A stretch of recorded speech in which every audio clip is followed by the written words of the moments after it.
Hey, it's Johnna.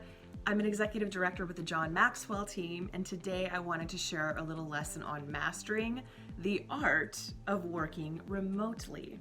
Since things have changed and many of us are in the position where we are choosing to work remotely, or maybe we were thrown into it, or just learning these skills, knowing that our world is shifting a lot more towards remote work. So let's set some ground rules and let's get some clear steps on how to have the remote work experience work for you and not against you. One of the top ones, I believe, is really getting clear communication with everyone in the home if you don't live by yourself. We've all heard the stories of those embarrassing moments where the dog's barking, the kid's barging into the room, our partner maybe makes a really loud noise while they're watching sports in the other room and you're trying to work. And yeah, we don't want that to happen. If you have animals, making sure they're in their designated space. Maybe you do a dog daycare if your dog has a tendency to bark.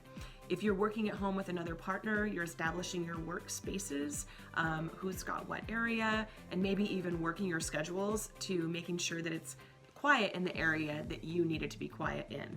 And creating a space that you really enjoy working out of. Maybe it's similar to the office space if you liked it. Maybe it's completely different. But some studies have said that sitting on your couch and working isn't necessarily the best. I know for some it works for you, but getting an actual office space in your home, creating it, even if it's a small area, even if it's in your bedroom, whatever you have, work with that, and making sure that technology issues are not going to be too much of a problem. So making sure that you have a good Wi-Fi connection. Some of the obvious things that people might forget about. Making sure that you're familiar with things like Zoom or different virtual chats that teams are now starting to get in on, like Slack, for example. Making sure you know the basics of those. And then meetings, of course, typically are going to be over Zoom or other platforms similar to it. So getting familiar with those. Experts are saying that we want to get as clear as possible on our communication and amp up the communication that you're doing. So email's really easy when we're at the office, right? A lot of us will just send a quick email and then that makes things a lot easier just to get communication across. Well, when we're at home, it makes things a little bit interesting for a few things.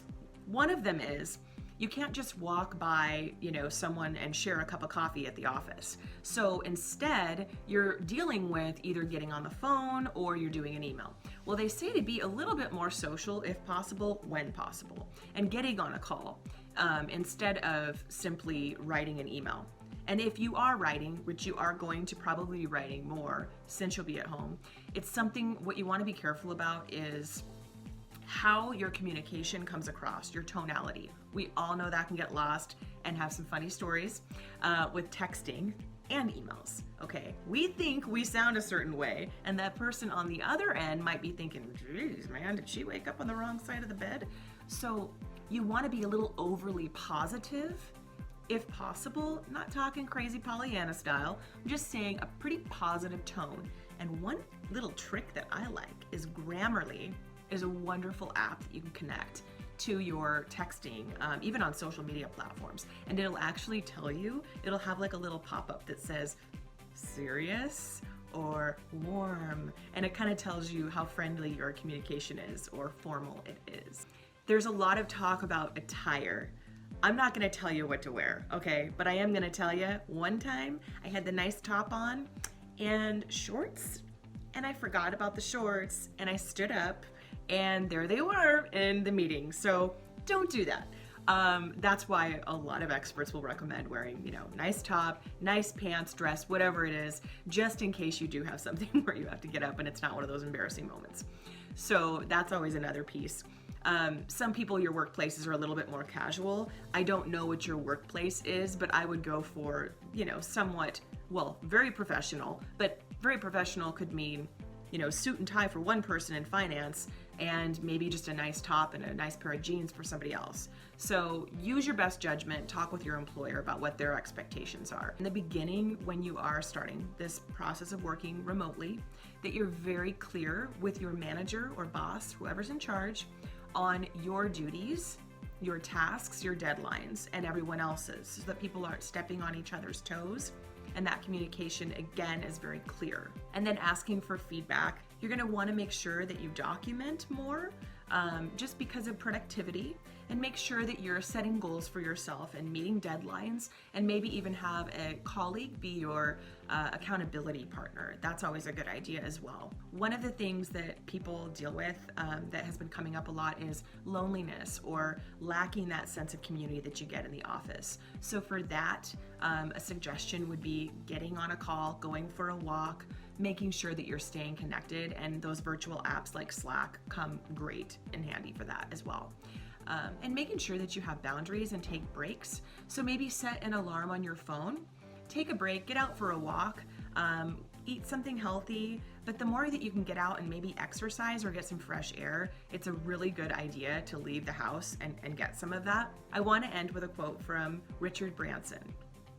In 30 years' time, as technology moves forward even further, people are going to look back and wonder why offices even existed.